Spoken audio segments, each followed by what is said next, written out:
বুদ্ধ পূর্ণিমা দিনে খুঁটি পুজোর মধ্যে দিয়ে দুর্গোৎসবের প্রস্তুতি শুরু করল শিলিগুড়ির জাতীয় শক্তি সংঘ ও পাঠাগার। ৪৩তম বর্ষে এবছর তাদের থিম বৃন্দাবনের ঐতিহ্যবাহী চন্দ্রদয়া মন্দিরের আদলে মণ্ডপসজ্জা।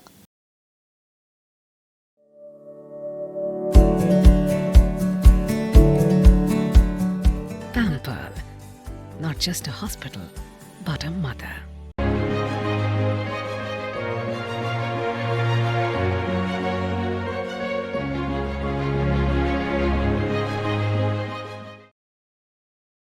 শিলিগুড়ির জাতীয় শক্তি সংঘ ও পাঠাগার প্রতি বছর দর্শনার্থীদের চমক দিয়ে থাকে। এবছর তার অন্যথা হবে না। এই কারণে আজ খুঁটি পুজো সম্পন্ন করলেন ক্লাবের সদস্যরা। খুঁটি পুজোয় উপস্থিত ছিলেন ক্লাব সভাপতি অভিজিৎ কুমার রায়, সম্পাদক সুশান্ত সরকার, ক্লাব সম্পাদক অভিজিৎ কর্মকার, ওয়ার্ড কাউন্সিলর দিলীপ বর্মন সহ অন্যান্যরা। উদ্যোক্তাদের তরফে জানা গিয়েছে, তৃতীয়ার দিন পুজোর উদ্বোধন হবে। দর্শনার্থীদের জন্য থাকবে নানান চমক, থিমে অভিনবত্ব ও জাঁকজমক আলোকসজ্জা। উত্তরবঙ্গের মধ্যে সেরা পুজো উপহার দেওয়ার লক্ষ্য রয়েছে তাদের। উত্তরবঙ্গের মানুষের কাছেও একটি দৃষ্টান্তমূলক পূজা করে এবার জাতীয় শক্তি সংঘ একটা বিরাট চমক নিয়ে আসছে এই দুর্গাপূজাতে।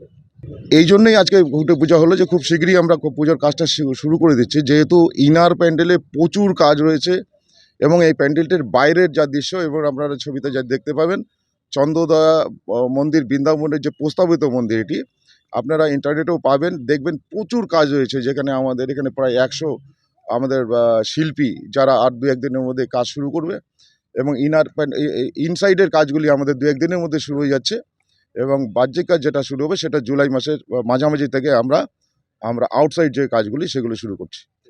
পুজো ছাড়া এর সঙ্গে আমাদের যা প্রতিবার হয়ে থাকে সমাজসেবামূলক, আমরা যেসব যারা নিডি, যেসব মানুষজন এবং ছোটো ছোটো বাচ্চারা যাদেরকে নতুন বস্ত্র দিয়ে আমরা মুখে হাসি ফোটানোর চেষ্টা করি এবং যারা অন্যান্যভাবেও সমাজসেবামূলক যেসব কাজগুলি হয় সেগুলি এবারও প্রতিনিয়ত এবং আরও বড় করে থাকবে।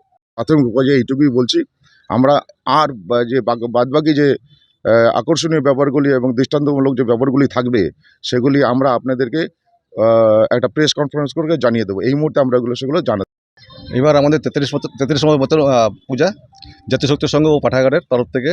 এবার আমাদের হচ্ছে বৃন্দাবনের চন্দ্রদয়া মন্দির প্রস্তাবিত, তার অনুকরণে হচ্ছে এটা আমাদের আজকে খুঁটি পূজা।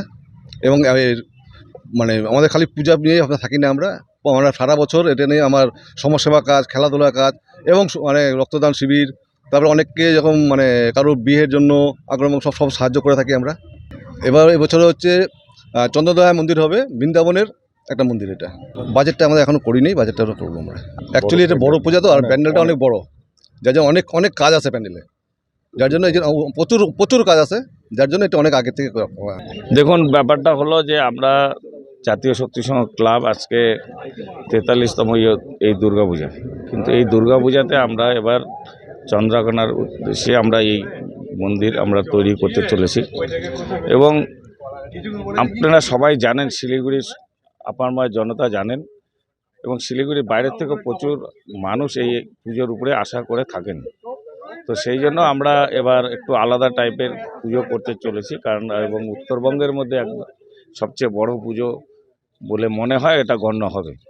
এবং তার বাইরের যে কাজ আছে, কাজগুলো আপনারা তখনই দেখতে পারবেন। এখন তো একটা ছবির মধ্যে আছে এবং আমাদের টোটাল কাজগুলো এখনই শুরু হয়ে গেছে। আমরা এবার অনেক আগেই খুঁটি পুজোটা করছি, কারণ খুঁটি পুজোটা এখন করে রাখলে বাদবাকি কাজগুলো আমরা করতে সুবিধা হবে। এবং এই পুজোর প্যান্ডেলের এটার হাইট হচ্ছে 113 ফিট হাইট হবে এবং চওড়া হচ্ছে আপনার 100 ফিট। তো এর 3 সাইড আমরা দেখাতে পারবো, কারণ ব্যাক সাইডটা তো দেখে লাভ নেই, কিন্তু 3 সাইডটা আমরা দেখাতে পারবো। ওটা 4 সাইড ছিল, তো এটা এখানে আমরা 3 সাইডটা দেখাবো। এবং আমার শিলিগুড়ির টোটাল যারা জনসাধারণ আছেন তাদের কাছে আমাদের অনুরোধ থাকলো, এবার আপনারা একটু তাড়াতাড়ি আসবেন পুজো দেখতে, কারণ হচ্ছে আমাদের এই পুজোতে লক্ষ লক্ষ লোক হয়। যেমন চম্পাশাড়ি মোড় থেকে নিয়ে আমাদের এই এলাকার রাস্তাঘাট সব জাম হয়ে যায়। যারা বয়স্করা আছেন তারা আসবেন এবং আমাদের এখানে হ্যান্ডিক্যাপদের জন্য সুবিধা রাখা আছে, আমরা হুইল চেয়ার সবই রেখে দিচ্ছি। এবং তার সাথে সাথে আমাদের ক্লাবের যারা সদস্য আছেন, যারা বয়স্ক, তাদেরকে সহযোগিতা করবেন পুজো দেখার জন্য। তো আশা করি যে আমরা দক্ষিণবঙ্গের আদলেও যদিও ততটা না হয়, কিন্তু আমরা দক্ষিণবঙ্গের কাছাকাছি এক জায়গায় পৌঁছাবো। এবং আমাদের পুজোর উদ্বোধনগুলো আমরা দেখি দক্ষিণবঙ্গে যে সময় উদ্বোধনগুলো হয় আমরা অনেক পিছিয়ে পড়ে যাই, এবং সেটা দেখা যায় যে যে উদ্বোধন হচ্ছে কিন্তু প্যান্ডেল কমপ্লিট হয়নি। সেই জন্য আমরা এবার একটু তাড়াতাড়ি কাজটা শুরু করেছি।